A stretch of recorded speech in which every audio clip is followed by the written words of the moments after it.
Umalo ng mahigit $115 kada bariles ang presyo ng Brent crude habang nagtaas din ang presyo ng gas sa Europa matapos atakihin ng Iran ang Ras Laffan sa Qatar, ang pinakamalaking liquefied natural gas facility sa buong mundo. Ayon sa mga ulat, nagdulot ng malawakang pinsala at sunog ang missile strike sa naturang pasilidad na itinuturing na kritikal sa supply ng enerhiya sa buong mundo. Bunsod nito, binangangambahan ang posibleng kakulangan ng langis at gas. Bukod sa Qatar, nakaranas din ng pag-atake ang mga oil refinery sa Saudi Arabia at Kuwait na lalo pang nagpalala sa pangamba sa global energy supply.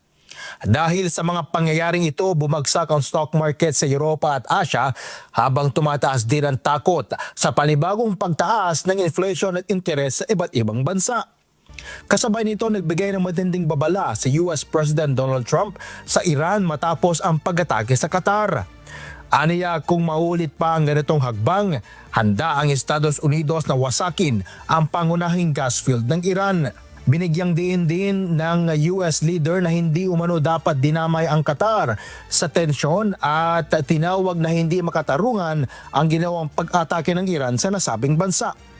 Sa gitna ng tumitinding tensyon, patuloy ang pangamba ng mga eksperto na maaaring magdulot ang mga pag-atake sa energy infrastructure na mas malawak at pangmatagalang epekto sa pandaigdigang ekonomiya.